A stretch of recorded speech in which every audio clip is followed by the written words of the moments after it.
اعوذ باللہ من الشیطان الرجیم بسم اللہ الرحمن الرحیم۔ عزیزان مان، آج جون 1975 کی 15 تاریخ ہے اور درس قرآن کریم کا آغاز سورہ بنی اسرائیل سے ہوتا ہے۔ اسے سورہ اسراء بھی کہا جاتا ہے کیونکہ شروع میں ہی اس کے یہ اسراء کا لفظ آیا ہے۔ 70ویں سورت 15واں پارہ یہاں سے شروع ہوتا ہے۔ وہ تمہیدی بات تو میں نے سابقہ درس میں ہی پیش خدمت کر دی تھی، لیکن میں نے یہ کہا تھا کہ یہ ایسی آیات ہیں جن کو ذرا وضاحت سے جن کا سمجھ لینا ضروری ہے۔ ترجمہ اس کا عام یہی کیا جاتا ہے کہ پاک ہے وہ ذات کہ جو اپنے بندے کو راتوں رات لے گئی مسجد حرام سے مسجد اقصی تک ترجمہ اس کا کیا جاتا ہے، کی طرف لے گئی کی بجائے تک لے گئے مسجد اقصی کے جس کا ماحول گرد و پیش بڑا بابرکت ہے، لے نریہ من آیاتنا، تاکہ وہاں ہم اسے اپنی نشانیاں دکھائیں۔ یہ عام ترجمہ کیا جاتا ہے۔ بات اس میں یہ ہے کہ مسجد حرام سے مسجد اقصی، ان کے ترجمے کے مطابق مسجد اقصی تک خدا لے گیا اپنے بندے کو راتوں رات۔ یہ ہے وہ آیت جو بنیاد ہے معراج شریف کے واقعہ کی، جس کے متعلق ابھی میں یہ عرض کروں گا۔ اس واقعہ کے 2 حصے بتائے جاتے ہیں۔ ایک یہ کہ نبی اکرم صلی اللہ علیہ وسلم ایک رات مکے سے بیت المقدس گئے، یروشلم گئے۔ وہاں یہ یہودیوں کا وہ مقدس مقام یا ہیکل، اسی اعتبار سے اسے بیت المقدس کہا جاتا ہے، ہولی سینکچوری جسے آپ کہتے ہیں، وہ وہاں یروشلم میں یا یہودیوں کے اس ہیکل میں راتوں رات اللہ تعالیٰ حضور کو مکے سے وہاں لے گئے۔ اس واقعہ کا یہ پہلا حصہ بتایا جاتا ہے اور اس کی بنیاد یہ آیات جو اس سورت کے شروع میں آئی۔ اس کا اگلا حصہ یہ بتایا جاتا ہے، اگلا حصہ اس کا یہ بتایا جاتا ہے کہ حضور وہاں سے بیت المقدس سے پھر آسمانوں کی سیر کرتے ہوئے عرش معلیٰ تک تشریف لے گئے اور وہاں ذات باری تعالیٰ سے ملاقات ہوئی۔ وہاں سے پھر واپس تشریف لائے وہیں بیت المقدس میں، اور وہاں سے پھر واپس مکے تشریف لے جائے راتوں رات۔ یہ ہے واقعہ معراج جسے بتایا جاتا ہے۔ پہلا حصہ جو ہے مکے سے یروشلم تک، اس کے لیے تو یہ آئے۔ دوسرے حصے کے متعلق وہ سورہ والنجم کی آیات جو ہیں، وہ سورت نمبر 53، ان کے متعلق تفسیر یہ دی جاتی ہے کہ آپ آسمانوں پہ تشریف لے گئے، حضور اللہ تعالیٰ سے ملاقات ہوئی۔ تو ہمارے ہاں تو وہ بنیادی زور اس پہ دیا جاتا ہے کہ قرآن کریم کو ان تفاصیل کی روح سے سمجھنا چاہیے۔ تفاصیل کے متعلق بھی سب سے زیادہ قابل اعتبار وہ تفاصیل ہیں جو روایات کی روح سے تفسیر کرتے ہیں، یعنی رسول اللہ صلی اللہ علیہ وسلم کی طرف جو منسوخ احادیث ہیں ان کے ذریعے سے قرآن کریم کی تفسیر کرنے والی آیت۔ تو گویا وہ تفسیر جو ہے قرآن کریم کی، وہ بقول ان کے خود رسول اللہ صلی اللہ علیہ وسلم کی ارشاد پر مبتنی ہے۔ تو اب ظاہر ہے کہ اس عقیدے کی روح سے تو اس تفسیر سے الگ کوئی تفسیر بیان ہی نہیں کی جا سکتی۔ قرآن کے کسی مفہوم کے متعلق اگر یہ چیز بتائی جائے کہ خود حضور نے یہ مفہوم بتایا ہے، تو پھر کون سا مسلمان ایسا ہے جو اس کی جرت کر سکے یہ چیز کہنا کہ میں اس سے بہتر مفہوم دے سکتا ہوں؟ معاذ اللہ، یہ تو ہے ہی نہیں. میں اس سے الگ مفہوم دیتا ہوں، یہ بھی نہیں تصور میں آ سکتا. اس لیے یہ تفاصیر جن کی تائید میں یہ روایات ساتھ دے دی جاتی ہیں، وہاں واقعی ایک بہت بڑی مشکل پیدا ہو جاتی ہے کہ اس سے الگ ہٹ کر کس طرح سے کوئی دوسری تفسیر دی جائے. اس میں اگر کوئی مفسر یا کوئی شخص اپنے خیالات کی روح سے، اپنی فکر کی روح سے کوئی چیز پیش کرتا ہے تو اسے تفسیر بالرائے کہا جاتا ہے کہ یہ تو انسان کی اپنی رائے ہے جس کے مطابق یہ تفسیر کی گئی، اپنی فکر کے مطابق اس نے یہ تفسیر دی.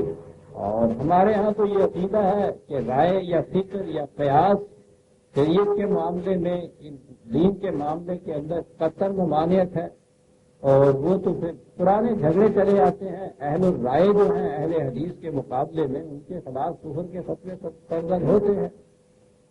لیکن بہرحال تفسیر جو روایات کی روح سے بیان کی جاتی ہے اس کے متعلق یہی عقیدہ ہے کہ وہ روایات حضور کی فرمودہ ہے. جیسا کہ میں متعدد بار یہ عرض کر چکا ہوں کہ نبی اکرم صلی اللہ علیہ وسلم نے قرآن کریم تو اسی شکل میں جس میں ہمارے پاس یہ موجود ہے جمع مرتب منظم فرما کر یہ امت کو دیا، اور امت کے پاس ہر جگہ ہر مسلمان کے پاس اس کا ایک نسخہ تھا. قرآن کی تو عظمت کا تقاضا یہ تھا، اور وہی قرآن ہے جو اس وقت سے اس وقت تک ہمارے پاس ایک حرف کے تغیر و تبدل کے بغیر چلا آ رہا ہے، اس لیے کہ اس کی حفاظت کی ذمہ داری خود خدا لے لے.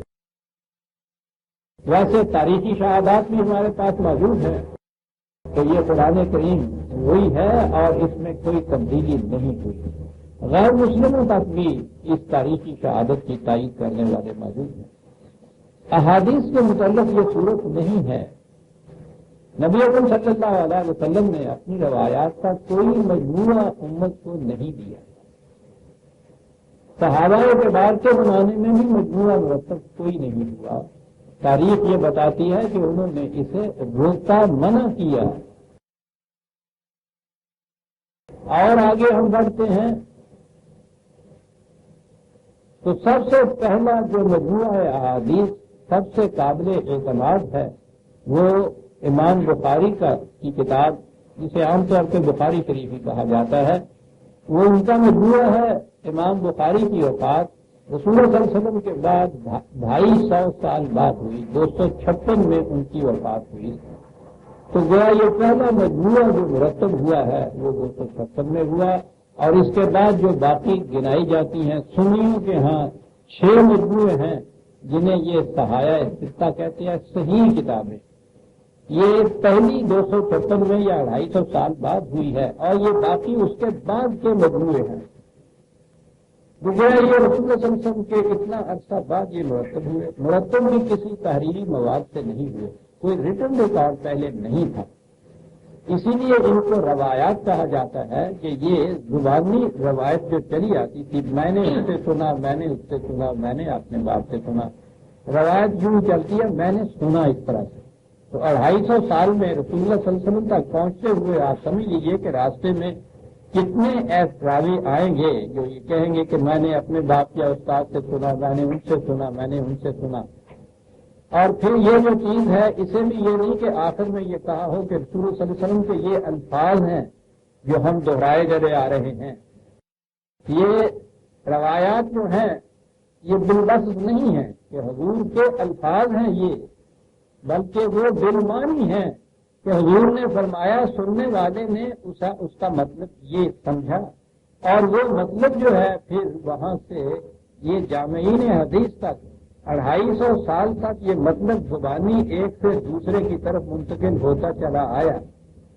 اور اس کے بعد جب امام بخاری نے یہ تہیہ کیا کہ میں ان منتشر روایات کو جمع کروں، انہوں نے لکھا یہ ہے کہ انہوں نے کوئی 6 لاکھ کے قریب اس قسم کی روایات اس زمانے میں عام مشہور تھی لوگوں کی زبانی جو انہوں نے جمع کی، اور ان میں سے انہوں نے 5 لاکھ اور قریباً 93,000 وہ تو مسترد کر دی کہ وہ ان کے معیار کے مطابق صحیح نہیں تھی، قریب 6-7 ہزار کے درمیان اپنے مجموعے میں ہم نے شامل کیا ان کو۔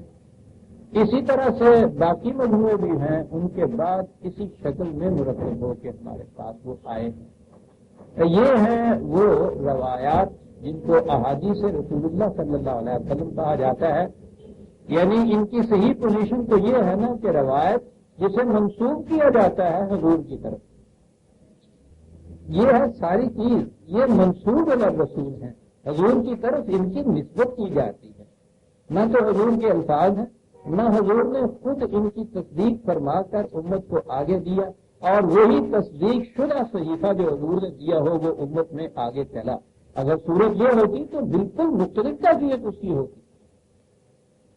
یہ قرآن بھی رسول اللہ نے دیا، یہ کہہ کے دیا خدا کی طرف سے میرا دوسرا صحیفہ اگر حضور کی اپنی سنت اور احادیث کا اس انداز سے آپ دیتے اور ہم امت کے پاس غیر محرف شکل میں ہوتا، انہیں کہا جاتا کہ یہ حضور کے اقوال و ارشادات ہیں، یہ جو موجود ہیں ان کے متعلق تو یہی چیز ہوگی کہ یہ منسوب ہے حضور کی طرف، اس طرح سے مرتب ہوئے، یوں ہماری طرف آئے۔ اب ان کی بنیادوں کے اوپر ہمارے ہاں قرآن کریم کی تفسیر کی جاتی ہے، اور اس تفسیر کے متعلق یہ کہا جاتا ہے کہ اس سے الگ تفسیر نہیں بیان کی جا سکتی، کیونکہ یہ تفسیر خود رسول اللہ کی بیان فرمودہ ہے۔ یہی وہ دوسری غلطی آ گئی، رسول اللہ کی بیان فرمودہ نہیں ہے، بلکہ ان روایات میں یہ آیا ہے جو اس طرح سے مرتب ہوئی، اور وہ بھی رسول اللہ کا جو مطلب ہے، معنی جو تھے ان الفاظ کے جو حضور نے فرمائے۔ سب سے پہلا راوی جو ہے وہ بھی الفاظ نہیں حضور کے بیان کرتا، وہ کہتا حضور نے کچھ فرمایا جس کا مطلب میں یہ سمجھا ہوں اور آگے بات چلی۔ یہ بنیادی طور پہ سمجھ لینا ضروری ہے۔ جتنی تفاسیر ہمارے ہاں کی ہیں وہ سب اسی طرح سے مرتب ہوئی۔ سب سے پہلی تفسیر آپ کے ہاں امام طبری کی تفسیر وہ کہلاتی ہے، وہ امام بخاری سے بھی ذرا بعد میں ہوئے ہیں، ان کی وفات 310 ہجری میں ہوئی۔ پہلی مفصل کامل تفسیر وہ امام طبری کی ہے، 30 جلدوں کے اندر۔ انہوں نے ہر آیت کے متعلق روایات جمع کر دی ہیں۔ اب سیدھی بات ہے کہ جب روایات کے متعلق یہ کہا جائے کہ یہ رسول اللہ صلی اللہ علیہ وسلم کے ارشادات ہیں، تو وہ یہ تفسیر جو ہے وہ خود رسول اللہ صلی اللہ علیہ وسلم کی قرآن کی بیان کی ہوئی تفسیر ہو گئی۔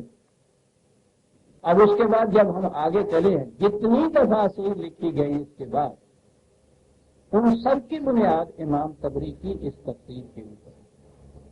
اگر اس میں کچھ زیادہ ہوا ہے تو یہ ہی کہ بعض احباب نے ان سے الگ مجموعے بھی تو ہے نا، میں نے کہا ہے کہ احادیث کے تو بہت مجموعے ہیں، تو انہوں نے یہ کہا کہ نہیں، یہ روایت جو طبری نے دی ہے یہ روایت ضعیف ہے، اس کے مقابلے میں فلاں روایت جو ہے وہ قوی ہے زیادہ، اس لیے اس کی جگہ یہ ہونی چاہیے۔ تبدیلی اگر ہوئی ہے تو اتنی ہوئی ہے۔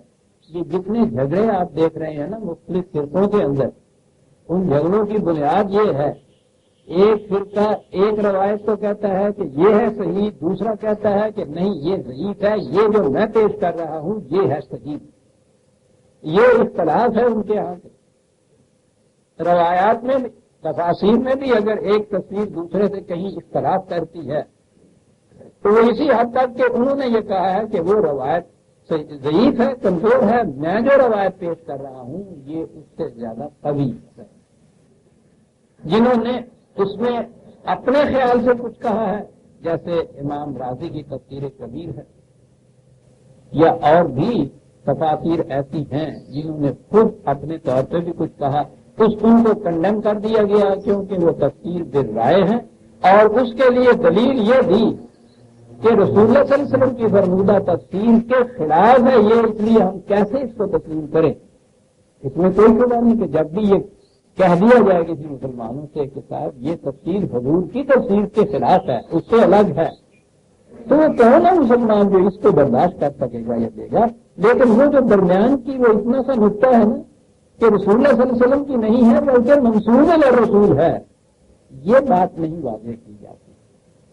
بہرحال یہ جو ان آیات کی تفسیر ہے کہ نبی اکرم صلی اللہ علیہ وسلم کو ایک رات مکے سے پہلے جبریل تشریف لائے اور آپ کو یروشلم لے گئے، بیت المقدس لے گئے، بیت المقدس سے پھر آپ کو جبریل عرش معلیٰ کی طرف لے گئے، آسمانوں کی طرف، اور واپس اسی طرح سے آپ تشریف لائے۔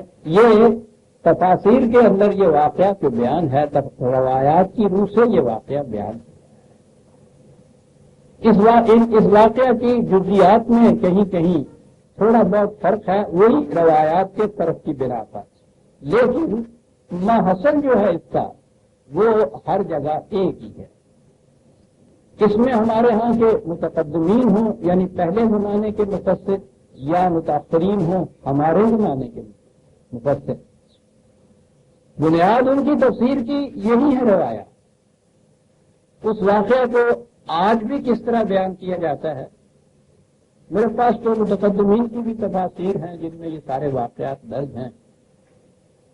میں نے یہ مناسب سمجھا ہے کہ ہمارے دور کے اندر متأثرین میں سب سے متأثر جو ہے مولانا ابوالعلا مودودی ہیں، بڑی ضخیم تفسیر انہوں نے لکھی ہے۔ واقعہ معراج کے متعلق انہوں نے ریڈیو پہ تقریریں کی۔ ریڈیو کی تقریر تو آپ جانتے ہیں ساری دنیا میں نشر ہوتی ہے۔ قرآن کریم کی ان آیات کی تفسیر ریڈیو پر مودودی صاحب کی زبان 1951 میں انہوں نے یہ تقریر کی تھی۔ ان کے رسالہ ترجمان القرآن کی اگست 1951 کی اشاعت میں یہ شائع ہوئی ہے، موجود ہے وہاں۔ پھر اس کے بعد انہوں نے تفسیر وغیرہ میں بھی یہ لکھا۔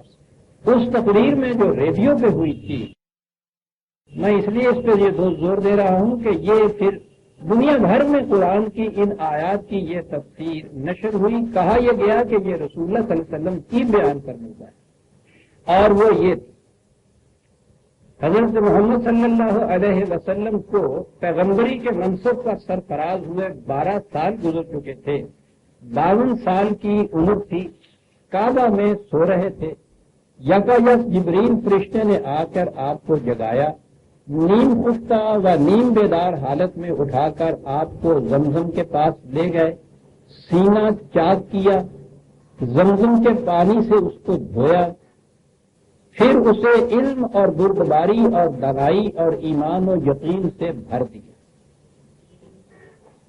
میرا خیال ہے کہ میں تنقید چھوڑتا چلا جاؤں، تنقید آپ خود کر لیجیے۔ 12 سال منصب نبوت سے فائز ہوئے بھی گزر چکے، 12 سال کے بعد یہ عمل تطہیر جسے کہا جائے گا یہ عمل میں آ رہا ہے۔ عمل میں کیسے آ رہا ہے؟ سینے کو سچ میں چیرا جا رہا ہے، اسے پھر زمزم کے پانی سے دھویا جا رہا ہے،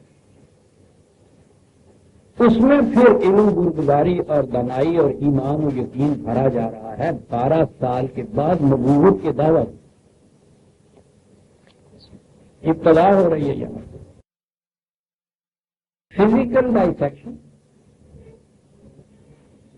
یہ علم و بردباری اور دانائی تو ایک طرح سے رہا، ایمان اور یقین بھی اس وقت بھرا جا رہا ہے سینے کے اندر۔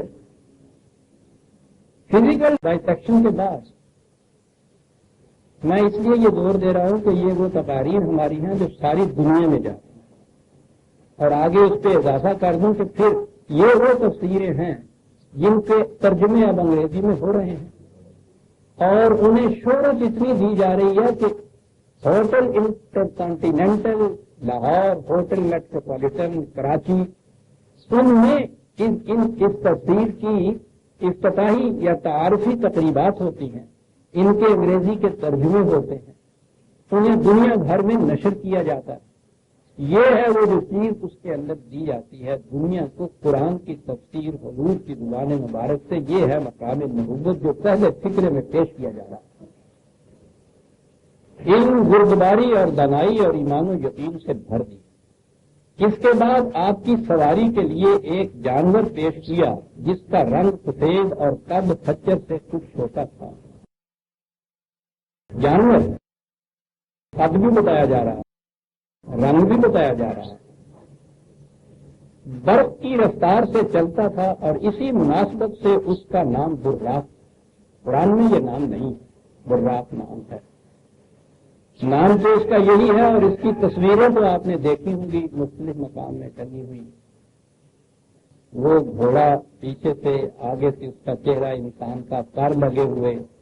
براق میں اڑنا جو تھا یہ نا ہمارے ہاں عام لگی ہوئی ہوتی. بہرحال وہ تو کہیں گے کہ مصوروں کے خیالات ہیں، لیکن یہاں یہ ہے کہ وہ ایک جانور تھا، خچر سے ذرا کام قد تھا، یہ رنگ تھا اس کا، برف رفتاری کی وجہ سے اسے براق کہا جاتا تھا. پہلے انبیاء بھی اس نوعیت کے سفر میں اسی سواری پر جایا کرتے. جانور تھا جو حضرت نوح علیہ السلام کے وقت سے لے کر حضور کے زمانے تک اسی سواری کے لیے مخصوص تھا جو رکھا گیا. جانور تھا فزیکل، اسی صورت میں اس کو ستے کے برابر ایک جانور کہیں گے نا، کہ جو وہ طبی طور کے اوپر ایک مویشی جیسا ایک جانور ہوگا.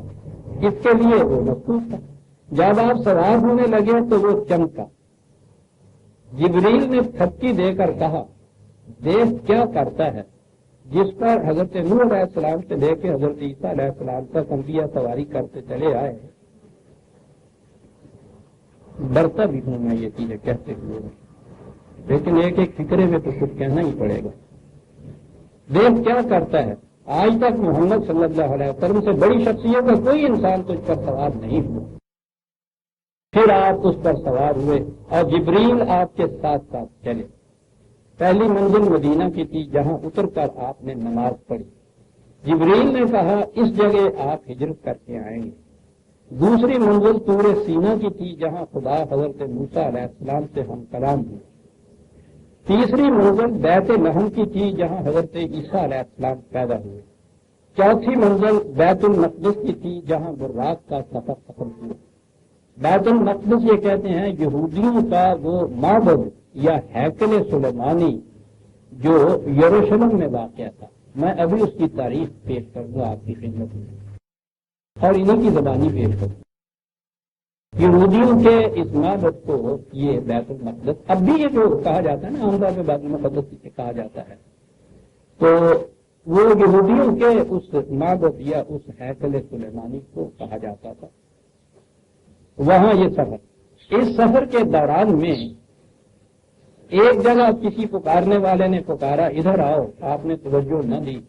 جبریل نے بتایا یہ یہودیوں کی طرف بلاوا تھا. دوسری طرف سے آواز آئی ادھر آؤ، آپ اس کی طرف بھی ملتفت نہ ہوئے. جبریل نے کہا یہ عیسائیت کا داعی تھا. پھر ایک عورت نہایت ہی سمری نظر آئی اور اس نے اپنی طرف بلایا. آپ نے اس سے بھی نظر پھیر لی. جبریل نے کہا یہ دنیا. پھر ایک بوڑھی عورت سامنے آئی. جبریل نے کہا دنیا کی عمر کا اندازہ اس کی عمر سے کر لیجیے. ساتھ خدا کے ایک رسول ہیں جنہیں یہ بتایا جاتا ہے ساتھ ساتھ. پھر ایک شخص ملا جس نے آپ کو اپنی طرف متوجہ کرنا چاہا مگر آپ اسے بھی چھوڑ کر آگے بڑھ گئے. جبریل نے کہا یہ شیطان تھا جو آپ کو راستے سے ہٹانا چاہتا تھا. واقعہ آ گیا تھا. بیت المقدس پہنچ کر آپ دو رات سے اتر گئے اور اسی مقام تک اسے باندھ دیا جہاں پہلے انبیاء اس کو باندھا کرتے تھے. ابھی میں عرض کروں گا باندھنے کی شکل کیا تھی. جہاں پہلے انبیاء اس کو باندھا کرتے تھے. پہلے انبیاء حضرت نوح علیہ السلام سے شروع ہوئے تھے اور یہ یروشلم یا ہیکل سلیمانی تو یہودیوں کے یہ جو پیغمبر تھے ان کے وقت میں یہ آ کے بنا تھا. لیکن وہ پہلے انبیاء بھی یہیں آیا کرتے تھے اور اسی مقام پر اس براق کو باندھا کرتے تھے. ہیکل سلیمانی میں یہ وہ لفظ آ گیا. یہودیوں کا معبد جسے ہیکل سلیمانی کہا جاتا ہے، ٹیمپل مشہور ہے نا ان کا، جوش ٹیمپل سولومن کا بنایا ہوا، اسے کہتے ہیں ہیکل سلیمانی. اسے ہی بیت المقدس کہا جاتا ہے. یہ جو مسجد اقصی جسے کہا ہے نا قرآن نے کہ مسجد حرام سے مسجد اقصی کی طرف خدا لے گیا، تو یہ کہتے ہیں مسجد اقصی سے مراد یہ ہیکل سلیمانی ہے.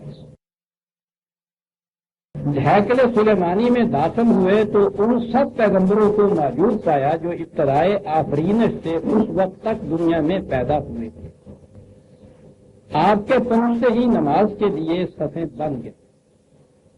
آپ نے دیکھا کہ یہ سارا کچھ فزیکل ہو رہا ہے۔ حضور اپنے جسم مبارک کے ساتھ فزیکلی جسم کے ساتھ ایک جانور پہ سوار ہو کر ایک مقام میں پہنچے ہیں جسے ہیکل سلیمانی کہا جاتا ہے، اور انہی روایات کی روح سے پیغمبر جو ہیں 1,24,000 ہوئے۔ وہ کہتے ہیں کہ وہ سب وہاں موجود تھے، 1,24,000 انسان۔ سوچئے کہ ان کے جمع ہونے کے لیے جگہ کتنی درکار تھی۔ وہ سب وہاں جمع تھے، یعنی یہ چیز اگر ہو نا کہ روحانی طور پہ ایسی بات تھی تو پھر تو اس میں کوئی بھی شک بات کوئی مشکل نہیں پیدا ہوتی۔ تو ٹھیک ہے، یا کہیے کہ صاف کوئی دنیا تھی، ایسے بعضوں کا خیال یہ تھا تو پھر بھی ٹھیک ہے، لیکن یہ تو جسمانی طور پہ یہ سب کچھ ہو رہا ہے، وہ رات کو باندھا جا رہا ہے، اور ابھی میں عرض کروں گا یہ پتھر کے ساتھ باندھا جا رہا ہے۔ اس معبد میں ہیکل میں داخل ہوتے ہیں حضور، جو ایک فزیکل عمارت کا نام ہے۔ یہ چیزیں ہیں جو غور سے سننے کی ہیں، مجھ سے نہ سنی عزیزہ نے من۔ سوچیے کہ ساری دنیا میں یہ چیز ہم نے نشر کی ہوئی ہے، پھیلائی ہوئی ہے، 1000 برس سے ہم یہ تفاصیر دنیا کی زبانوں میں منتقل کرتے چلے آ رہے ہیں۔ آرام سے جانے آپ کے پہنچتے ہی نماز کے لیے صفیں بن گئے۔ سب منتظر تھے کہ امامت کے لیے کون آگے بڑھتا ہے۔ جبریل نے آپ کا ہاتھ پکڑ کر آگے بڑھا دیا اور آپ نے سب کو نماز پڑھائی۔ صفیں بندی ہیں 1,24,000 انسانوں کی، غور فرماتے چلے جائیں۔ پھر آپ کے سامنے 3 پیالے پیش کیے گئے، ایک میں پانی، دوسرے میں دودھ، تیسرے میں شراب۔ آپ نے دودھ کا پیالہ اٹھا لیا۔ جبریل نے مبارکباد دی کہ آپ فطرت کی راہ پا گئے، 12 برس کے بعد نبوت کے منصب سے سرفراز ہونے کے مبارکباد دی جبریل نے، جو 12 سال تک خدا کی وحی حضور تک پہنچاتے رہے۔ مبارکباد دی کہ آپ فطرت کی راہ پا گئے۔ پہلا مرحلہ یہاں ختم کرتے ہیں یہ۔ اس کے بعد ایک سیڑھی آپ کے سامنے پیش کی گئی اور جبریل اس کے ذریعے سے آپ کو آسمان کی طرف لے کر سیڑھی پیش کی۔ عربی زبان میں سیڑھی کو معراج کہتے ہیں اور اسی نسبت سے یہ سارا واقعہ معراج کے نام سے مشہور ہے۔ سیڑھی پیش کی، اس کے ذریعے جبریل آپ کو اوپر آسمانوں کی طرف لے گئے۔ اب آگے پھر آسمانوں کی بات شروع ہوتی ہے اس میں، کیونکہ اس کا تعلق اس آیت سے نہیں۔ یہ جو آیت ہمارے سامنے ہے یہ مکے سے بیت المقدس تک لے جانے کی آیت ہے۔ یہ حصہ یہاں ہے، آگے جو تفصیلیں ہیں اس کا تو پوچھیے ہی نہیں کہ کیا کچھ اس کے اندر۔ بس پھر یہ چیزیں دیکھا آپ نے، اوپر ایک آسمان میں گئے، دروازہ نہیں کھلتا تھا، حضرت جبریل نے کنڈی کھٹکھٹائی، اندر سے پوچھا کون ہے، آپ نے بتایا، پھر انہوں نے اجازت دی، پھر آپ وہاں تشریف لے گئے، وہاں سلام پیغمبر کا مقام تھا، دوسرے میں گئے سلام مقام تھا۔ اس طرح سے وہ ایک وہ مختلف آسمانوں پر سے ہوتے ہوئے خود عرش معلیٰ تک کیا پہنچے۔ وہاں سے پھر اللہ تعالیٰ سے ملاقات ہوئی۔ راستے میں جو کچھ دیکھا بہرحال اس کا تذکرہ تو میں یہ کیا کروں، اس قسم کی باتیں ہیں وہ ساری جو راستے میں ہے۔ پھر دیکھا کہ کچھ عورتیں اپنی چھاتیوں کے بل لٹک رہی ہیں، پوچھا یہ کون ہیں، کہا گیا یہ وہ عورتیں ہیں جنہوں نے اپنے شوہروں کے ساتھ ایسے بچے منڈ دیے جو آن نہ تھے۔ پھر ایسے لوگ تھے جن کے پیٹ بے انتہا بڑے بڑے سانپوں سے بھرے ہوئے تھے۔ یعنی یہ چیزیں مختلف اس میں ہیں کہ یہ دیکھی گئی۔ اللہ تعالیٰ کے حضور تک پہنچے آپ تو وہاں سدرۃ المنتہا پر جبریل ٹھہر گئے اور آپ تنہا آگے بڑھے، ایک بلند ہموار سطح پر پہنچے۔ سدرۃ المنتہا پہ آگے ایک ہموار بلند سطح پر پہنچے تو بارگاہ جلال سامنے ایک ہموار سطح پر وہ میں ابھی عرض کروں گا کہ جس میں سب سے بڑی چیز جو اعتراض کی ہے اس میں وہ کیا ہے۔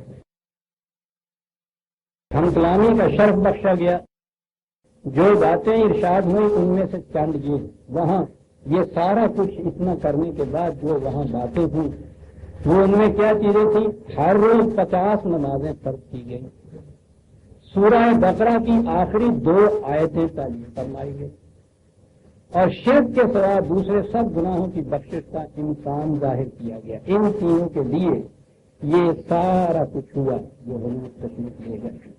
تو اہم ترین چیز اس میں یہ ہے کہ ہر روز 50 نمازیں فرض کی گئیں۔ پیشیے خداوندی سے واپسی پر نیچے اترے تو حضرت موسیٰ سے ملاقات ہوئی، نیچے اترے، خدا نے 50 نمازیں فرض کی اپنے رسول پر، آپ وہاں سے یہ حکم دے کے نیچے اترے، نیچے حضرت موسیٰ علیہ السلام سے ملاقات ہوئی۔ انہوں نے یہ وہی تقریر میں پڑھتا چلا جا رہا ہوں جو نشر ہوئی ہے اور جس کے ترجمے اب دنیا کی زبانوں میں پھیلے ہوئے ہیں۔ انہوں نے رویداد سن کر کہا، میں بنی اسرائیل کا تجربہ رکھتا ہوں، میرا اندازہ ہے کہ آپ کی امت 50 نمازوں کی پابندی نہیں کر سکتی۔ خدا نے 50 فرض کی، اس کا یہ رسول آخر الزمان صلی اللہ علیہ وسلم اس حکم خداوندی کو لے کے آ گئے۔ حضرت موسیٰ علیہ السلام نے درمیان میں یہ کہا کہ مجھے تجربہ ہے پہلا اپنے وہاں کہ یہ نہیں پڑھی جا سکے گی۔ حکم دینے والا خدا، لے آنے والے رسول، بتانے والے حضرت موسیٰ کہ یہ نہیں پڑھی جا سکے گی، اس حکم دینے والے کے متعلق کیا تصور ہوگا؟ یہاں تو یہ صحیح نظر آ رہا ہے نا کہ خالص یہودی ایک بول رہا ہے معاذ اللہ کہ جس خدا سے تمہارا رسول جا کے ملا ان کی یہ صورت کہ وہ فریضہ دے دیا کہ جو ناممکن عمل ہے۔ معاذ اللہ 1000 بار معاذ اللہ۔ اور اس یہودی نے، روایت دینے والے نے تصور آپ کے رسول کا یہ دے دیا کہ انہیں حضرت موسیٰ علیہ السلام پڑھا رہے ہیں بچوں کی طرف کہ کیا کر رہے ہو؟ دیکھ رہے ہیں روایت کیسے منہ سے بول رہی ہے کہ کہاں سے یہ آئی ہے اور مقصد کیا تھا اس کا۔ یہ بھی نہیں ہے کہ آگے سے حضور نے کہا ہو کہ ہم بہتر جانتے ہیں، خدا نے یہ دی ہے وہ بہتر جانتا ہے، میں بہتر جانتا ہوں، لیکن وہ پھر بھی روایت کیا ہوئی؟ انہوں نے کہا کہ میں جانتا ہوں نہیں پڑھی جائے گی، کمی کے لیے عرض کیجیے۔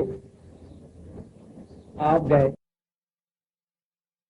عرض کیا، اللہ تعالیٰ نے 10 نمازیں کم کر دی، پلٹے تو پھر حضرت موسیٰ نے وہی بات کہی کہ بابا یہ بھی نہیں پڑھی جائے، پھر جاؤ، پھر گئے، پھر 10 کام کر، پھر آئے، پھر انہوں نے یہی کہا، پھر گئے، پھر 10 کام کر، آخری بار جب وہ 10 آئیں آپ پھر بھیجے گئے حضرت موسیٰ بھیجے گئے تھے نا آپ بار بار۔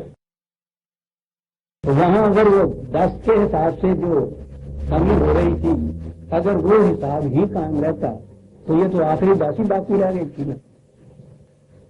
تو اس میں اللہ تعالیٰ نے 5 معاف کر دیا، 5 باقی رہ گئے۔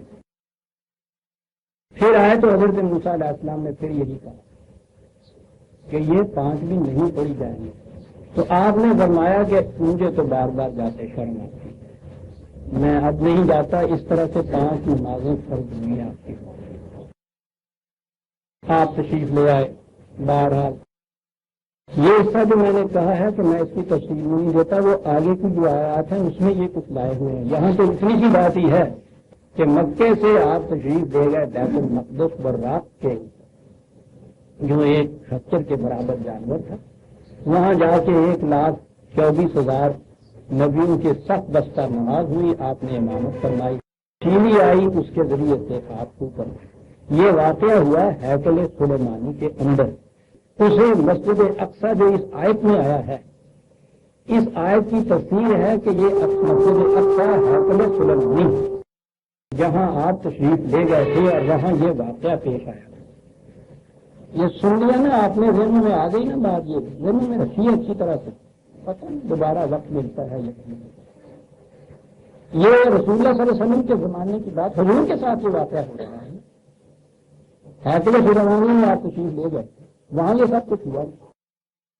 یہی مودودی صاحب کی یہ تقریر میں نے آپ کے سامنے سنائی، یہ 1951 میں انہوں نے یہ تقریر کی۔ انہیں کا پرچہ ترجمان القرآن ستمبر 1969 کا، سپٹمبر 1969 جب یہ یہودیوں نے وہاں بیت المقدس پہ اپنا یہ قبضہ جمایا ہے نا، تو اس سلسلے میں بات بڑی چھڑی تھی، اور انہوں نے یہ کہا تھا کہ اس کے اوپر ہماری ملکیت ہے، اس لیے کہ یہ تو تمہارے رسول کے زمانے سے بہت پہلے ہماری یہاں ہیکل سلیمانی، جس کو تمہارے قرآن نے مسجد اقصی کہا ہوا ہے خود، یہ جو کچھ تم نے یہاں بنا لیا ہوا ہے مسجد اقصی، ابھی میں عرض کروں گا کہ وہ مسجد اقصی کب بنی تھی اور کیوں اس کا نام پڑا، اور یہ جو آپ نے قبۃ الصخرہ ایک وہ چٹان کے اوپر قبہ بنا ہوا ہے وہاں، یہ کچھ بنا لیا، انہوں نے کہا کہ یہ ہمارے ہیکل، ہمارے مسجد، ہماری وہ مقصد تھا، یہ اس کو مسمار کر کے تم مسلمانوں نے یہ بنائی تھی۔ تو ایک تو تم یہ بتاؤ کہ جسے تمہارا خدا خود مسجد کہہ رہا ہے، قرآن تمہارا شہادت دے رہا، یہودیوں نے یہ شہادت پیش کی تھی، یہ جو قصہ چلا تھا نا کہ اس کی وہ ملکیت جس کی ہونی چاہیے، تو مسلمانوں نے کہا تھا ہمارا قبلہ اول ہے، اس لیے اسے مسلمانوں کی تولیت میں رہنا چاہیے تھا۔ اس مسئلے، اس مقدمے نے بین الاقوامی حیثیت اختیار کر لی تھی کہ اپنے رائٹس کے دلائل پیش کرو۔ انہوں نے یہ کہا تھا کہ یہ قبلہ اول ہے ہمارے، انہوں نے کہا تھا کہ ہمارے مسجد کو تم اگر اپنا قبلہ بنا لو تو اس سے وہ تمہاری ملکیت میں چلی جائے گی، جو ہماری ملکیت چھن گئی، کل کو اگر تمہارے پتا دو تو ہم اپنا قبلہ بنا لیں تو پھر ہماری کل ملکیت میں دے دو گے نا اس کو تم۔ یہ تھا اعتراض ان کی طرف سے جو آیا، یہ انہوں نے دلیل دی کہ تم تو خود ایکسپٹ کیے ہوئے ہو ہماری اس مسجد کو، ہمارے اس ہیکل کو، کہ اگر رسول اللہ صلی اللہ علیہ وسلم کے زمانے میں یہ موجود تھا، وہاں آ کے حضور نے آپ کی روایات کے مطابق اس میں نماز پڑھی ہے، آپ قرآن نے اس کو مسجد اقصی کہا ہے آپ کی روایات کے مطابق، عمدہ سے دعویٰ دکھاتے۔ سوال بڑا ٹیڑھا، آپ کو پتا جواب کیا میرا؟ یہی ابھی جو آپ نے تفسیر سن لی ہے نا مولوی صاحب کی، کہ رسول صلی اللہ علیہ وسلم وہاں تشریف لے گئے اور وہاں ہیکل سلیمانی میں جو معبد تھا مسجد اقصی جس کو کہا جاتا ہے، اس میں یہ نماز پڑھی گئی تھی۔ ستمبر 1969 میں جب یہ اعتراض ان کی طرف سے ہوا تو آپ نے کہا کہ یہودیوں کے معبد ہیکل سلیمانی کے متعلق یہ بات تاریخ سے ثابت ہے کہ اسے سن 70 ہجری میں عیسوی میں نبی اکرم صلی اللہ علیہ وسلم کی بعثت سے کوئی 500 سال پہلے حضرت عیسیٰ علیہ السلام کی ولادت کے 70 سال صرف بعد، اور میں تاریخ بعد میں بیان کروں گا، وہ جو تھا رومی جنرل پومپیائی، اس نے جب حملہ کیا ہے تو وہ اینٹ سے اینٹ بجا دی تھی، اس نے آگے ختم کر دیا تھا قصہ یہاں یہودیوں کا۔ سن 70 عیسوی میں یہاں یہودیوں کا کوئی نام و نشان وہاں باقی نہیں تھا، کوئی مسجد نہیں تھی، کوئی ہیکل نہیں تھا، کوئی معبد نہیں تھا، ایک دیوار کہیں رہ گئی تھی جسے ویلنگ وار کہتے ہیں۔ یہ وہاں اس دیوار کے سامنے جا کے ہر سال رویا کرتے تھے کہ یہاں ہماری نہ ہیکل ہوتا تھا، یہاں ہماری مسجد ہوتی تھی۔ عیسائیوں کے خلاف یہ چیز تھی، عیسائیوں نے اپنا گرجا وہاں بنایا تھا، کیونکہ حضرت عیسیٰ علیہ السلام کی پیدائش بھی وہ کہتے تھے کہ وہاں ہوئی تھی، اس کے پاس ہی ایک جگہ پہ وہ گرجا تو تھا موجود، یہودیوں کی کوئی چیز وہاں موجود نہیں تھی۔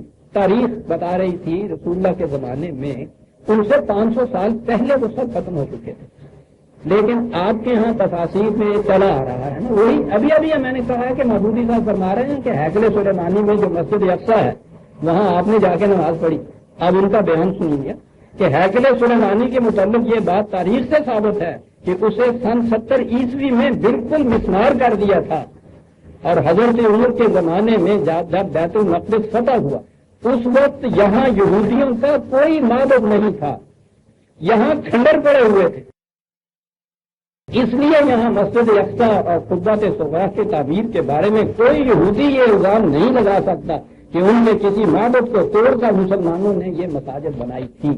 یہ بات تو بات ہی رہی، یہی صاحب جو ساری دنیا میں تقریر نشر کر رہے ہیں 51 میں کہ قرآن کریم نے جسے مسجد اقصی کہا ہے یہ وہ یہودیوں کا معبد ہے جسے ہیکل سلیمانی کہا جاتا ہے، رسول اللہ کے زمانے میں موجود تھا، آپ وہاں تشریف لے گئے، وہاں جا کے آپ نے نماز پڑھی، نماز پڑھائی۔ اس کے بعد یہودیوں نے کہا کہ حضور کے زمانے میں تو تم تسلیم کرتے ہو نا کہ یہ موجود تھا، اور اس کے بعد تو یہ موجود نہیں رہا، وہاں مسجد اقصی ہے، وہاں قبۃ الصخرہ تو مسلمانوں کے ہیں، بتائیے کہ تمہاری شہادت کے مطابق قرآن کی شہادت تمہارے رسول کی تفسیروں کے مطابق جو یہاں معبد ہیکل سلیمانی تھا وہ کہاں گیا پھر؟ اس کی جگہ یہ مسجد کس نے بنائی؟ تو ان مسجدوں کو توڑنے والے نہیں ہیں، اور آج ملکیت کا دعویٰ بتا رہے ہیں. یہ دعویٰ تھا، انہوں نے کہا کہ تم بچتے ہو. وہاں کوئی ہیکل ہی نہیں تھا، وہاں کوئی معبد ہی نہیں تھا، وہاں کوئی مسجد ہی نہیں تھی، وہاں تو کھنڈر پڑے ہوئے تھے. حضور ابھی کل آپ نے ریڈیو پہ ساری دنیا کو تقریر پہ یہ کہا کہ وہاں معبد، وہاں ہیکل سلیمانی موجود تھا اور اس میں حضور نے یہ نماز پڑھی تھی. تو اگر وہاں یہ کھنڈر تھے، معبد کوئی تھا ہی نہیں، ہیکل کوئی تھا ہی نہیں، تو پھر یہ سارا قصہ ہی تمہارے یہاں کا یہ جو ہے معراج کا یہ ختم ہو جاتا ہے. پھر قرآن کی یہ چیز جسے مسجد اقصیٰ کہتے ہو، تم کہتے ہو معبد سلیمانی مراد ہے، یہ تو سارے غلط ہو گئے.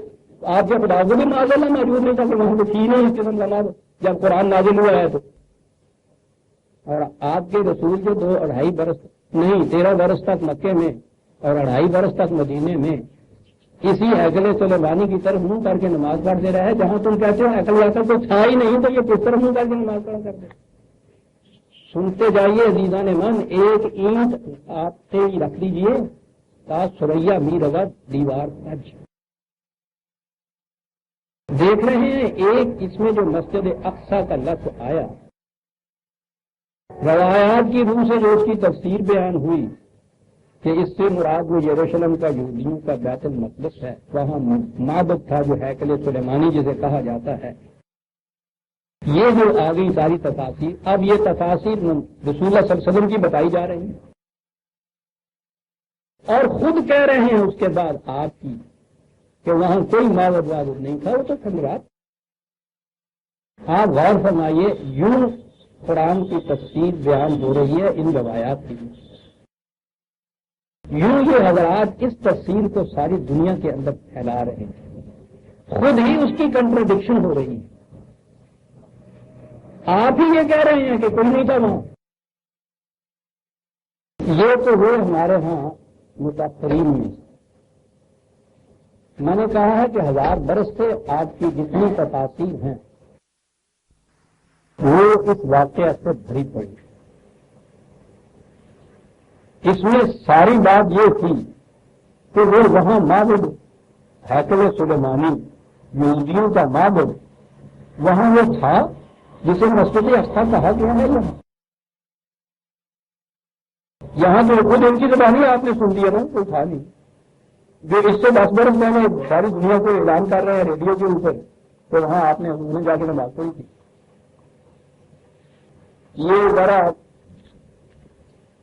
یہ جو ہمارے متقدمین تفاسیر والے گزرے ہیں ان کی تحقیق بھی مداوت ہے. طبری کی تفسیر میں نے گزارش کیا ہے، سب سے پہلی تفسیر جو بنیاد ہے آپ کے ہاں کی بات کی ساری تفاسیر، وہ کیونکہ بڑی مفسر ذخیم طویل ہے، اس تفسیر کا ایک ملخص یہ تفسیر ابن کثیر اس کا نام ہے، اس میں وہ دیا گیا ہے، وہی تفسیر ہے ذرا اختصار.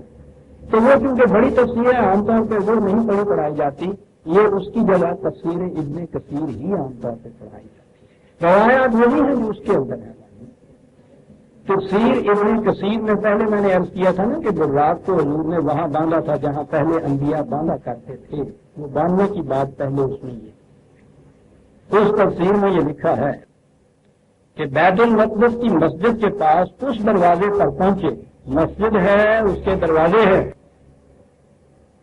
جو ابھی ان کی تحقیق کے مطابق اور ساری دنیا کی تحقیق کے مطابق سن 70 میں سارا قصہ ختم ہو گیا. اس مسجد کے پاس اس دروازے پر پہنچے جسے باب محمد کہا جاتا ہے. تو وہاں ایک پتھر تھا جسے حضرت جبریل نے اپنی انگلی لگائی تو اس میں سوراخ ہو گیا. وہاں آپ نے براق کو باندھا اور مسجد پر چل گئے. وہاں تمام انبیاء صادقہ نے حضور کی امامت میں نماز پڑھی. بات تو وہی تھی جو انہوں نے بھی کہی تھی کہ وہاں آپ نے براق کو باندھا جہاں انبیاء باندھا کرتے تھے. انہوں نے اس میں یہ بات بتا دی کہ وہ پتھر کے ساتھ تو رسا بنا ہی کرتا، بہت بڑا پتھر جو چٹان جو کہتے ہیں، تو اس میں ایک اعتراض سا پڑتا تھا، تو وہاں اس کے اندر ایک چھید کی ضرورت تھی. تو انہوں نے اس کے اندر یہ چھید کیا اور اس کے اندر آپ نے رسا ڈال کے براق کو باندھا. بات پھر وہی ہو گئی کہ سارا قصہ فزیکل چلا آ رہا ہے. وہ جو پتھر جتنا ایک جانور تھا اس کو لے گئے ہیں, اس کے باندھنے کے لیے رسا ہے, باندھنے کے لیے پھر کوئی جگہ تو پتھر چاہیے, پتھر میں رسا بند نہیں سکتا, پتھر میں پھر سوراخ ہونا چاہیے. وہ سارا کچھ یہ فزیکل ہو رہا ہے. اور یہی چیز ہے, اسے ہیں ہمارے ہاں صحابہ کے زمانے تک تو روایتیں ہیں کہ بعضوں نے اس کو کہا تھا روحانی چیز تھی, بعضوں نے کہا خواب تھا. تو ان کو تو انہوں نے وہیں جھٹک کے رکھ دیا کہ یہ لوگ تو معجزات کے منکر ہیں اور یہ روایتیں بڑی غلط ہیں. معتبر ترین ان کے یہاں جو صحیح روایتیں ہیں وہ یہی چلی آ رہی ہیں جس میں پتھر میں شیر بھی کیا گیا اور وہاں ڈال. سوال پیدا ہوا کہ اس واقعہ کی کوئی شہادت بھی مل سکتی ہے کہ حضور وہاں واقعی گئے, فزیکلی وہاں جا کے نماز پڑھی, انبیاء کی حمایت کرائی. تفسیر ابن کثیر میں یہ کہا گیا ہے, یہ سند سن لیجیے, کہ جب ابو سفیان ہرقل کے پاس گیا, ابو سفیان ابھی مسلمان نہیں ہوا تھا, وہ رسول اللہ صلی اللہ علیہ وسلم اور مسلمانوں کے خلاف مدد مانگنے کے لیے عیسائیوں کے اس بادشاہ کے پاس گیا تھا جو بازنطینی رومن امپائر کا جو بازنطینی حصہ ہے اس کا یہ سربراہ تھا, ہرقلس یا ہرقل جسے کہا جاتا ہے. یہ اس کے ہاں گیا تھا ابو سفیان مسلمانوں کے خلاف مدد مانگنے کے لیے, یہ کہہ کے کہ یہ لوگ تمہارے پیغمبر کی بھی توہین کرتے ہیں معاذ. بہرحال اس لیے وہاں گیا تھا. تو ابو سفیان نے رسول اللہ کے خلاف جو باتیں کہی تھیں تو اس نے یہ کہا, یہ ابن کثیر کی روایت, اس نے کہا کہ بادشاہ سلامت سنیے, میں ایک واقعہ بیان کروں جس سے آپ پر یہ بات کھل جائے گی کہ محمد صلی اللہ علیہ وسلم معاذ اللہ بڑے جھوٹے آدمی ہیں. ایک دن وہ کہنے لگا, یعنی ابو سفیان نے ہرقل سے یہ روایت بات کی ہے, محمد صلی اللہ علیہ وسلم کہنے لگا کہ اس رات وہ مکے سے چلا اور آپ کی اس مسجد میں یعنی بیت المقدس کی مسجد قدس میں آیا اور پھر واپس صبح سے پہلے مکہ پہنچ گیا. تو اس نے یہ کہا کہ یہ کس قسم کی جھوٹی باتیں یہ شخص معاذ اللہ کرتا رہتا ہے جو نبوت کا دعویٰ کر رہا ہے. تو گویا ابو سفیان نے اس سے یہ کہا کہ وہ یہ بھی کہتا ہے کہ میں یہاں آیا تھا اور اس مسجد میں نے نماز پڑھی. یہ بات سنتے ہی بیت المقدس کا لاٹ پادری جو شاہ روم کی اس مجلس میں اس کے پاس بڑی عزت سے بیٹھا تھا, میں نے عرض کیا ہے نا کہ انہی رومیوں نے یہ سارا یہودیوں کے مال سارے تباہ کیے, مسمار کیے, کھنڈرات میں تعمیر کر دی. اس کے بادشاہ کے پاس وہ لاٹ پادری جو تھا وہ بیٹھا تھا. انہیں یہ بھی معلوم نہیں کہ یہ پادری جو ہیں یہ عیسائیوں کے ہوتے ہیں. بہرحال یہودی بھی اگر تھا تو وہاں بیٹھا تھا, سنیے بڑی عزت سے بیٹھا تھا. یہودیوں کا لاٹ پادری, عیسائیوں کے بادشاہ ہرقل کے پاس عزت سے بیٹھا تھا. اس قدر ان دونوں میں بغض عداوت اور نفرت چلی آ رہی تھی. یہ تو یہودی کے سائق تک تو نہیں برداشت کر سکتے تھے. بہرحال وہ بیٹھا تھا, فوراً بول اٹھا کہ یہ بات بالکل سچ ہے. یہ سند ملاحظہ فرمائیے, ہماری کتب تفاسیر میں یہ سب سے مثبت ترین سند ہے. پھر اس لاٹ پادری نے بادشاہ سے کہا یہ سچ ہے, مجھے اس رات کا علم ہے. کیسر نے تعجب انگیز نظروں سے اس کی طرف دیکھا اور ادب سے پوچھا کہ جناب کو کیسے معلوم ہے؟ اس نے کہا سنی, میری عادت تھی اور یہ کام میں نے اپنے متعلق کر رکھا تھا کہ جب تک مسجد شریف کے تمام دروازے اپنے ہاتھ سے بند نہ کر دوں سوچتا نہ تھا. آخر میں دروازے میں بند کیا کرتا. مسجد نظر آ گئی نا, فزیکل میپ, اس کے دروازے ہیں, مسجد ہے. اس رات میں دروازے بند کرنے کو کھڑا ہوا, سب دروازے اچھی طرح بند کر دیے, لیکن ایک دروازہ مجھ سے بند نہ ہوتا. میں نے ہر چند زور لگایا لیکن کواڑ اپنی جگہ سے سرکا بھی نہیں. میں نے اسی وقت اپنے آدمیوں کو آواز دی, وہ آئے, ہم نے مل کر طاقت لگائی لیکن سب کے سب ناکام رہے. بس یہ معلوم ہو رہا تھا گویا ہم کسی پہاڑ کو اس کی جگہ سے سرکانا چاہتے ہیں, اپنی مسجد کے دروازے کو بند کر رہے ہیں. لیکن وہ چسکا تک نہیں, ہلا بھی نہیں. میں نے بڑائی بجائے, انہوں نے دیکھا بھالا, ترکیبیں کی, کوششیں کی, لیکن وہ بھی ہار گئے اور کہنے لگے کہ صبح کا رکھیے. چنانچہ وہ دروازہ اس شب کو یوں ہی کھلا رہا. دونوں کے بعد یوں ہی کھلے رہے. صبح ہی میں اس دروازے کے پاس گیا تو دیکھا کہ اس کے پاس کونے میں جو چٹان پتھر کی تھی اس میں ایک سوراخ ہے، اور ایسا معلوم ہوتا ہے کہ اس میں رات کو کسی نے کوئی جانور باندھا تھا. اس کا اثر اور نشان موجود تھے، خچر کے رات بھر کے نشان موجود تھے. میں سمجھ گیا اور میں نے اسی وقت اپنی جماعت سے کہا کہ آج کی رات ہماری یہ مسجد کسی نبی کے لیے کھلی رکھی گئی ہے اور اس نے یہاں ضرور نماز ادا کی ہے.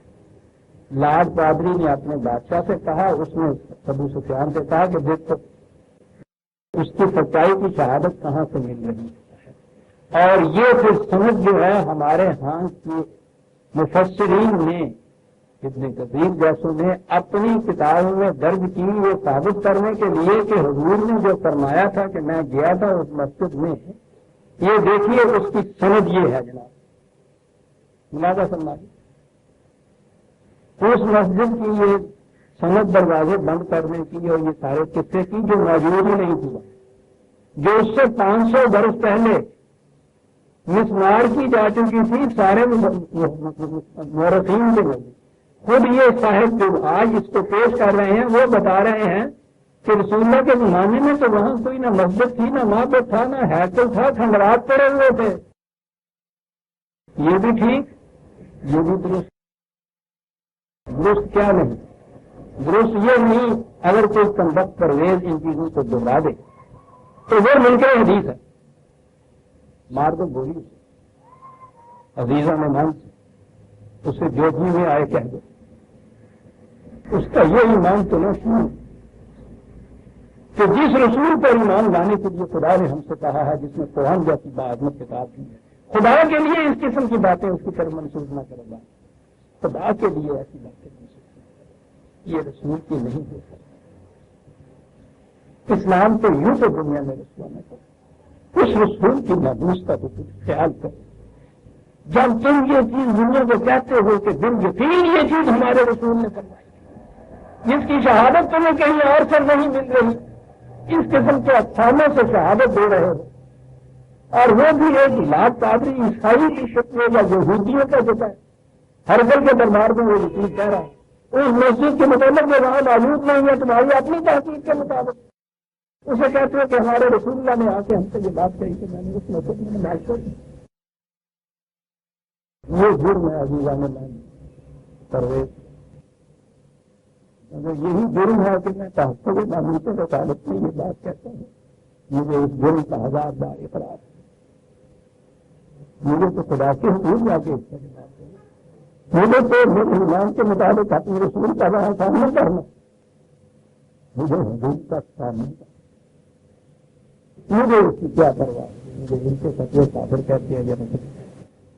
ان کے فتووں سے اگر کوئی شخص کافر ہوتا ہے، آج میرے زمین پہ کوئی مسلمان باقی نہیں ہے، اس لیے کہ کوئی فرقہ ایسا نہیں مسلمانوں کا جس کے خلاف دوسرے فرقے میں کفر کا فتویٰ نہ لگایا ہے. لیکن میں عرض کر رہا ہوں یہ چیزیں دنیا میں آپ پیش کر رہے ہیں. اب ان کے لیے آپ بڑے بڑے انگریزی دان لا رہے ہیں، ان کی خدمات جلیلہ گنا رہے ہیں کہ انہوں نے ان کو ٹرانسلیٹ کیا ہے بے حد بلند ترین انگریزی زبان کے اندر. بڑے بڑے آپ کے ہاں کے مفکر فلاسفر عظیم لیڈر وہ آتے ہیں تقریباً کے اندر شرکت کرنے کے لیے، دنیا میں اس چیز کو پھیلانے کے لیے. 1000 برس سے عزیزہ نے مانتے یہ مسجد اقصی میں نے گزارش کی ہے، تاریخ اس کی شہادت دیتی ہے. اب یہ بھی مجبور ہو گئے اسے تسلیم کرنے کہ حضور کے زمانے میں وہاں کوئی مسجد نہیں. اقصی کے معنی بہت دور. میں نے پچھلی دفعہ عرض کیا تھا کہ یہ تو شب ہجرت کا بیان ہے. سورہ نحل کی آخری آیت میں یہ کہا گیا تھا کہ تمہارے خلاف یہ جتنی اس قسم کی سازشیں کر رہے ہیں انہیں کرنے دو، ہم ان کی سازشوں کو کبھی کامیاب نہیں کرنے دیں گے. اور جو ہی ورق الٹا ہم نے کہا کہ تمہیں بتائیں کہ کس طرح سے ان کی سازشیں ناکام ہوگی. سبحان اللہ.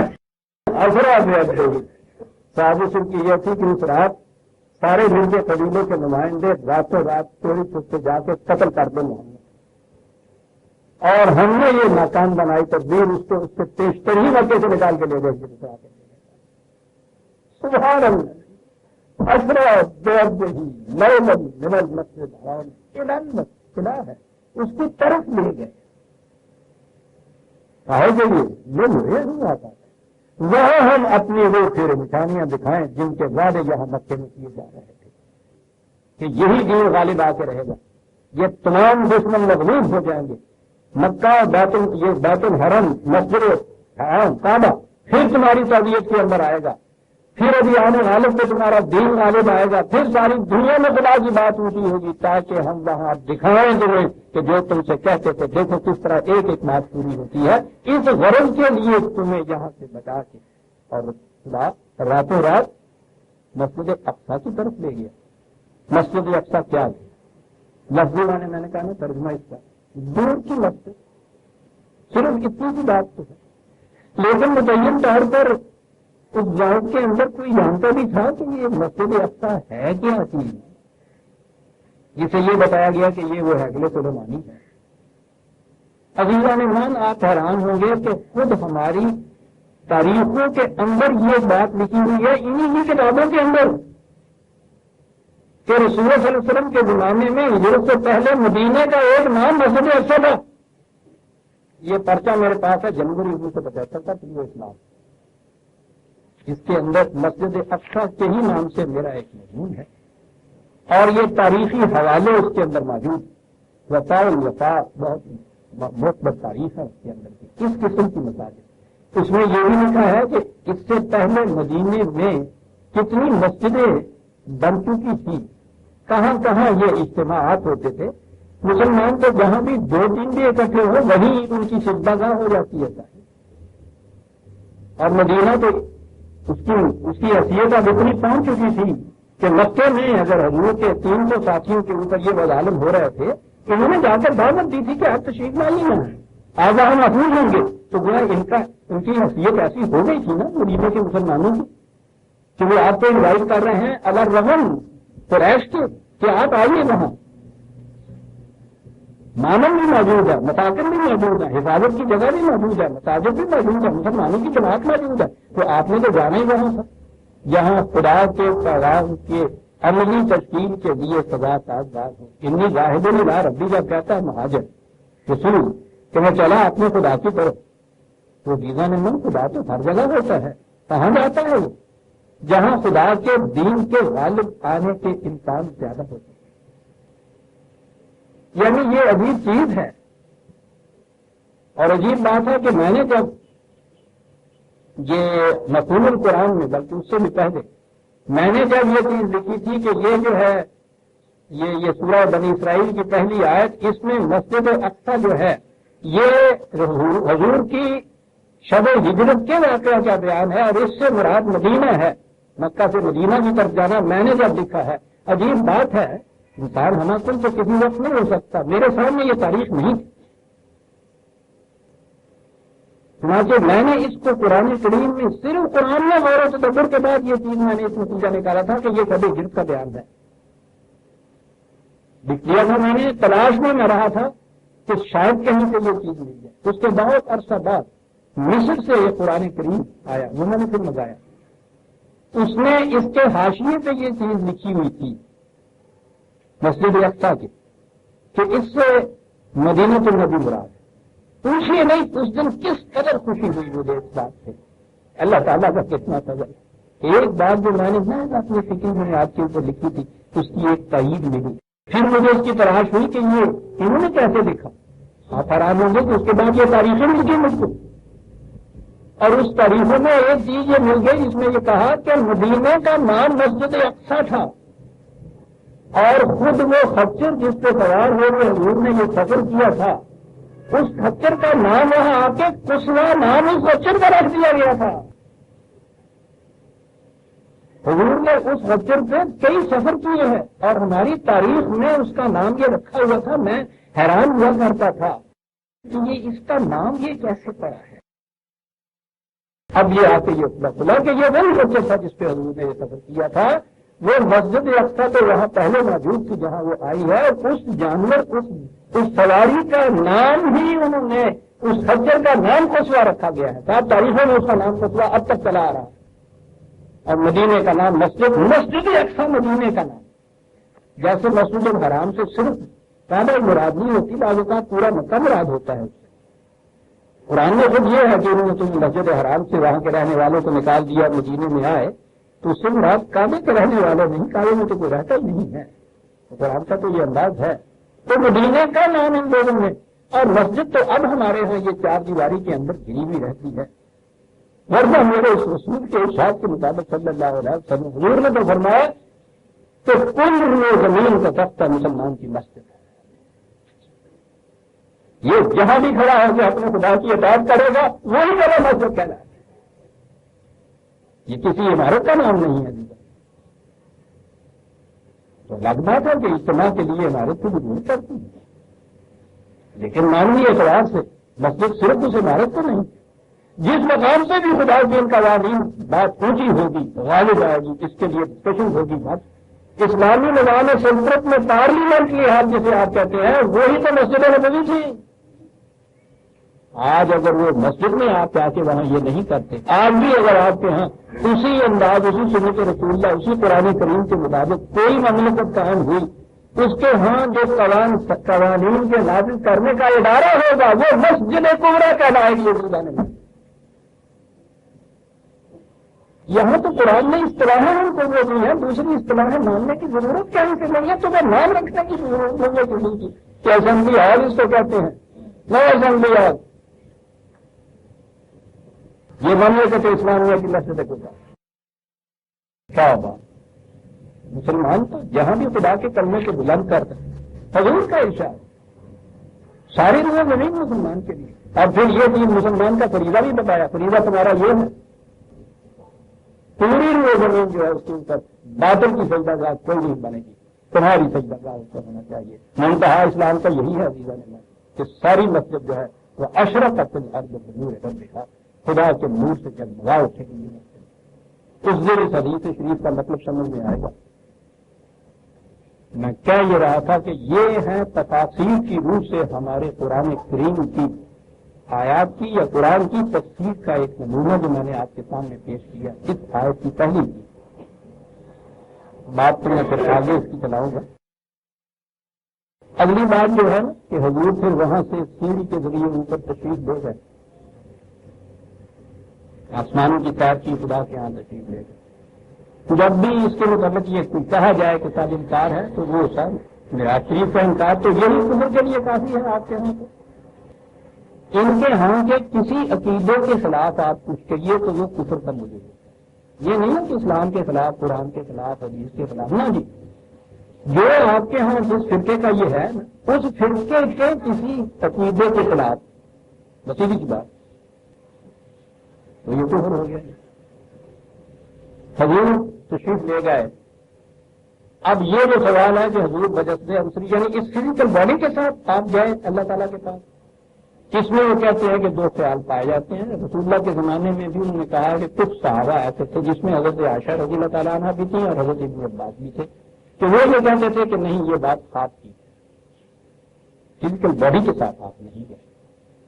تو ان روایات کو تو انہوں نے مسترد کر دیا، یہ ضعیف ہے۔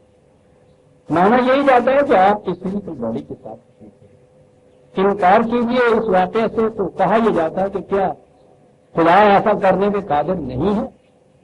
اعتراض یہ ہوتا ہے، جواب یہ ہے کہ صاحب کون کہتا ہے کہ خدا یہ کچھ کرنے کے قادر نہیں ہے؟ خدا کی قدرت کے کاملہ کے اوپر ایمان تو ہمارا یہ ہے کہ وہ اس پوری کائنات کو لیس سے ہست کی نتھنگ نیس سے بینگ میں لے آیا بغیر کسی مٹیریل کے۔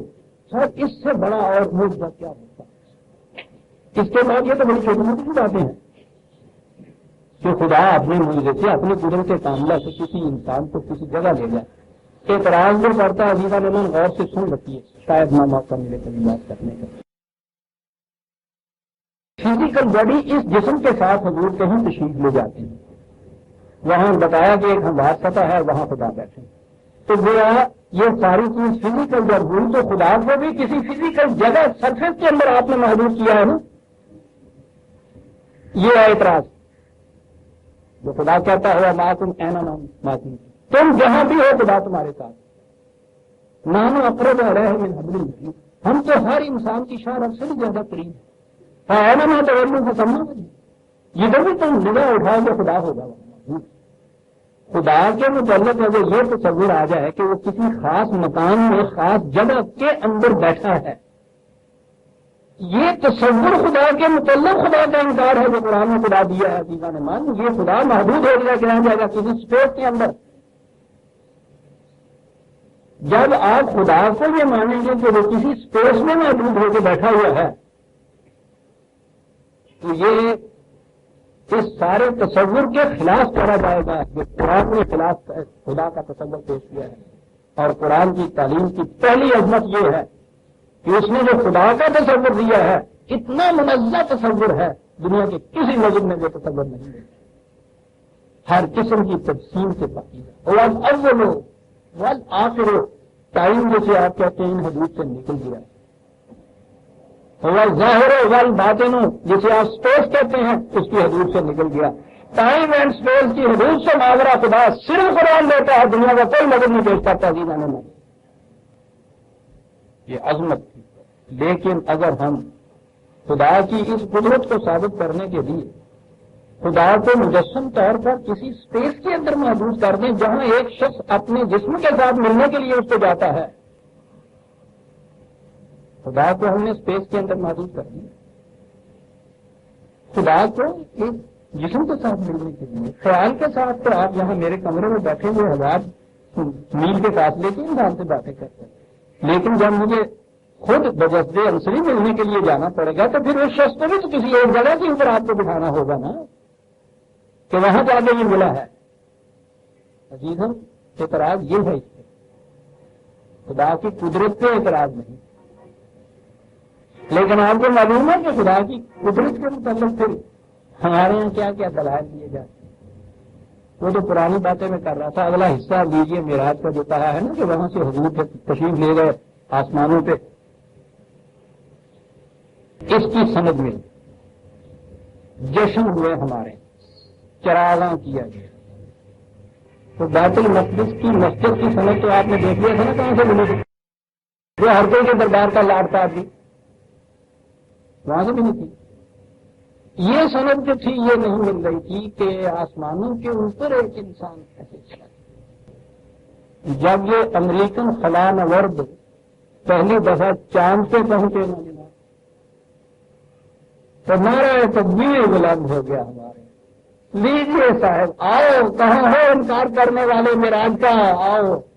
اور اس کے بعد جو بچھار ہوئی ہے ان لوگوں کے اوپر کم وقت امریکہ کے دو کفار کے متعلق تمہارا یہ عقیدہ کہ وہ چاند تک پہنچ گئے، رسول اللہ صلی اللہ علیہ وسلم جیسی ذات اقدس کے متعلق انکار کہ وہ نہیں جا سکتے عرش اللہ نے سنا پوچھو اس تک سے بتایا. سمجھ مل گئی جناب. فزیکلی ایک سب فزیکل مینس کے ساتھ فزیکل قرے کے اوپر جا کے پہنچ گئی. سمجھ مل گئی اس کی کہ حضور مجسد عنصری خدا کے پاس عرش پہ گئے تھے جہاں وہ بیٹھا ہوا تھا. عرش بھی ایک فزیکل قرہ، خدا بھی اس کی جگہ ایک فزیکل بیٹھا ہوا. رسول اللہ صلی اللہ علیہ وسلم جو تھے یہ تو فزیکل مین سے گئے ہیں نا، راکٹ کیا دیجیے. یہ درمیان میں یہ مین جو ہے نا یہ آپ فزیکل نہیں ہے. میں نے کہا نا کہ چراغاں کیا لکھا جی لال پور سے ایک ہفتہ وار اخبار شائع ہوتا ہے المنبر، اس کی 25 لغائق 1 اگست کی یہ ہفتہ وار شائع 1969 کی تھی. ریفرنس لکھ لیجیے. جب یہ واقعہ ہوا فلاں نوردوں کا تو اس کے متعلق یہ ہوا، لکھا کہ انکار و تعویل ہی نہیں، شک و شبہ کا بھی اظہار بھی غلط. بلا شبہ 2 امریکی خلابازوں نے چاند کی سطح پر چہل قدمی کی اور وہاں کی مٹی جھولیوں میں بھر کر واپس لوٹے. اگر اسے 20ویں صدی کا سب سے بڑا کارنامہ قرار دیا جائے تو بے جا نہ ہوگا. 20ویں صدی کا کارنامہ اس لیے کہ جہاں تک چاند تک کسی انسان کے پہنچنے یا اصطلاح عام میں چاند کو مسخر کرنے کا تعلق ہے، یہ دونوں کارنامے اس واقعہ سے 1400 سال پہلے انجام دیے جا چکے ہیں. دونوں واقعے مطلب ایک مرتبہ تو ایک عظیم انسان صلی اللہ علیہ وسلم جو سید الرسل اور فخر اولاد آدم بھی تھے اور سلسلہ نبوت کی آخری کڑی تھے، آپ نے اس زمین پر کھڑے خالق شمس و قمر کے اذن سے انگلی کے اشارے سے اس چاند کو 2 ٹکڑے کر دیا تھا جس پر پہنچنے کے لیے ہزاروں برس سے انسانی ذہن دیتا. حضور سرور کونین صلی اللہ علیہ وسلم ہی کے وجود اقدس سے یہ عقدہ بھی حل ہوا کہ آپ بنفس نفیس اس خطۂ ارضی سے ایک برق رفتار سواری براق پر تمام ارضی قرون جن میں چاند، مریخ، زہرہ، عطارد اور دوسرے سیارے شامل ہیں، شمسی سیاروں ہی سے نہیں، افلاک کے 7 مدارج طے کرتے ہوئے اس حریم قدس تک پہنچے جہاں کسی کی مخلوق کی بھی رسائی نہیں. حضور خاتم النبیین علیہ التحیۃ والسلام سے متعلق ان دونوں عظیم پر اعجازی واقعات ہی کا اثر تھا کہ حکمائے اسلام نے اپنے پاؤں تلے کی زمین کے بارے میں معلومات، انکشافات پر قناعت نہیں کی. انہوں نے ان میں حیات اور علوم اخلاق کے بارے میں بھی بے بہا معلومات حاصل کی، رسد گاہیں تیار کی وغیرہ وغیرہ. سند مل گئی اس چیز کی. اب بتائیے، انہوں نے کہا کہ اس میں بھی ایمان نہ ڈل جاؤ گے. حضور اس پہ تو کوئی بات نہیں. کیا اس چیز کا تعلق کسی طرح سے بھی اس حضور کے واقعے سے ہے کہ راکٹ میں بیٹھ کے 2 کافر چاند کی سطح کے اوپر جاؤ گے؟ اس سے ثابت ہو گیا کہ حضور صلی اللہ علیہ وسلم اس طرح بجس عرض پہ تشریف لے گئے. اب دنیا کے سامنے جب آپ یہ پیش کریں گے باتیں، میرے آپ کے متعلق تو دنیا کیا کہے گی؟ جو پہلے کہہ رہی ہے وہ تھوڑا کچھ ہے، جو کچھ اور کہہ رہے جتنے ستیہ ناش ہو تو سوا ستیہ ناش، اسی پہ عادی ہو چکے ہیں جتیاں سامنے. اور وہ بعد عادی بھی ہو چکے آ گیا اعلان کرنے آئے میں شور کر دوں شور دے کے لیے مجھے جتنی پہ دنیا دیکھو کس طرح جھوٹ بول دیا پروپیگنڈا کرتے ہیں جتنی پہ جتنی کم ایم ایل اے بچکانے کو جتنی یونیورسٹی کو خطرہ نہ ہو جتنی نہیں کہنا جتنے بچکانے کو اسی کے عظیم عادی ہو چکے ہیں. اس سمے تو جو جیتے آئے کہ یہ میں پوچھتا یہ ہوں کہ یہ ذرائع جو آپ دے رہے ہیں دنیا کے سامنے، ان کے بعد دنیا آپ کے اس رسول اکرم صلی اللہ علیہ وسلم کے متعلق، آپ کے قرآن کے متعلق، آپ کے خدا کے متعلق کیا ہے؟ اور اس کے بعد آپ کو گلا ہے کہ ہمارا نوجوان تعلیم یافتہ طبقہ مذہب گزیدہ ہو رہا ہے. اس مذہب سے بھی اگر وہ نہ بھاگے تو پھٹے ہوئے بھی تعلیم ہوتے. عزیز عالمان، اس اسٹوڈنٹ کو آپ ابھی اس کمرے کے اندر نیوٹن کی ہے، جیمز جینس کی مسٹیریس یونیورس، آئنسٹائن کا فلسفہ اضافیت، یہ پڑھا رہے تھے سب. اتنی بلندیوں کے اوپر علم کے لیے جا رہے تھے سب. 39 منٹ کے بعد گھنٹی بجتی ہے اور اس کے بعد اسلامیات آ جاتی ہے اور اس میں یہ چیزیں آپ کو پڑھائی جاتی ہیں. یہ دوسرا پیریڈ ہوا نا. تیسرے پیریڈ کے بعد پھر کیا آپ کے ہاں یہ دارالعلوم میں چلا جائے گا مزید علم دین حاصل کرنے کے لیے، یا اگر اس میں روز جانا تھا نماز پڑھنے کو تو اس کی بعد بجائے وہ کیفیٹیریا میں چلا جائے گا؟ عزیز عالمان، یہ ہے وہ اسلام. غیروں کو چھوڑ دیجیے کہ وہ اس اسلام کے متعلق کیا کہتے ہیں. ان نوجوانوں کے متعلق پوچھیے کہ وہ نہیں کیا. پرویز کا جرم اتنا ہی ہے عزیز عالمان کہ وہ ان نوجوانوں کو قرآن کریم کی تحقیق کی روح سے انسانی علم کی سطح کے مطابق قرآن کے حقائق سمجھاتا ہے. اور اگر اس کے خلاف کوئی چیز آتی ہے جسے منسوخ کیا جاتا ہے حضور سرور کائنات صلی اللہ علیہ وسلم کی طرف، تو وہ یہ کہتا ہے کہ یہ چیز اس بلند ترین شخصیت بھی نہیں ہو سکتی کہ جسے ہم عالم الناس مانتے ہیں صاحب. حضور کی یہ بات نہیں ہے. اس خدا کی نہیں ہو سکتی کہ جو کائنات کو وجود میں لایا ہے. یہ چیز غلط منسوخ ہے حضور کی طرف. کسے کہتے ہیں؟ انکار حدیث سے کہتے ہیں. بات آج اتنی ہوئی ہے دنیا میں. میں سمجھتا ہوں کہ بہرحال اللہ تک پہنچنے کے لیے لا کی وادیوں میں سے جو گزرنا ضروری ہوتا ہے، اس میں سے تو ہم تھوڑے سے وقت میں سے ہی یہ گزرے. اب اس کے بعد اگلے درسوں میں یہ ضرور کہ یہ کیا ہے آیا جلیلہ، اور جو کہا ہے کہ وہاں ہم نے اپنی آیات الکبریٰ دکھانی تھی رسول اللہ کو، وہ آیات کبریٰ اگلی آیتوں میں کیا بیان فرمائی ہیں، جن کے لیے یہ اتنا بڑا انقلاب جو تھا کہ اپنے موطن جو ہے مکہ جہاں پہلے ابتدا ہوئی ہے اس سارے دین کی، تقریباً 60% زندگی گزر گئی ہے حضور کی، وہاں سے حضور کو منتقل کر کے ایک نئی فضا میں لایا گیا ہے تاکہ وہاں ان نشانیوں کو دکھایا جائے، محسوس طریقے سے دکھایا جائے۔ نورے ہے وہ یہ لفظ ہے، اس کے معنی ہے محسوس طور پہ دکھا دینا۔ اب یہاں وہی اسلام جو وہاں نظری طور پہ پیش کیا جا رہا تھا، اب دور آ گیا اس کے عملاً پیش کرنے کا۔ وہ 13 برس تھے، یہاں 7 برس کے اندر اس طرح سے وہ جو ایک ایک دانہ بویا ہوا 7 کا دانے کی شکل میں فصل بن کے چھوڑنا ہے عزیزان ایمان، اس کے صدقے میں دنیا فکر و نظر آج تک فکری غذا تو کھا رہی ہے۔ دنیا میں جہاں کہیں کسی حقیقت کا پرتاؤ نظر آتا ہے عزیزان ایمان، وہ صدقہ شرع محمد صلی اللہ علیہ وسلم۔ تحقیق کر کے دیکھ لیجیے گا، قرآن ہی کے کسی نہ کسی گوشے کی تفسیر ہوگی، وہ اور اس کا اقرار کوئی کرے یا نہ کرے۔ یہ کیا تھا 7 سال میں، اس کے بعد یوں آیات کبریٰ آئی تھی دنیا کے سامنے۔ معجزہ تو شق القمر کا دیکھا کسی نے، بعد میں نہ دیکھنے والے ہوئے، آج کسی پہ کیا اثر کر سکتا ہے؟ یہ ہے وہ معجزہ یہ ہے کہ 1400 سال پیشتر اس نے یہ کہا کہ وَسَخَّرَ لَكُم مَّا فِي السَّمَاوَاتِ وَالْأَرْضِ جَمِيعًا۔ یہ جنہیں تم آسمانی کرے کہہ رہے ہو، اپنے آپ کو کافی انسان کہہ رہے ہو، ہم نے تمہارے لیے ان کو قانون کی زنجیروں میں جکڑے رکھا ہے، جاؤ اور ان کی تصدیق کرو۔ آدم کا یہ فریضہ ہے، 1400 سال پیشتر عزیزان ایمان معجزہ اسے کہتے ہیں۔ آج اگر دنیا میں تصویر قمر ہوگی تو ہم کہیں گے کہ 1400 سال پہلے قرآن نے کہا آدم کے متعلق، یہ ہوگی وہ چیز۔ یہ نہیں ہوگی کہ ہاں صاحب یہ یہاں سے راکٹ میں بیٹھ کے گیا تو ہمارے رسول بھی اس طرح سے وہاں چلے گئے، یہ نہیں۔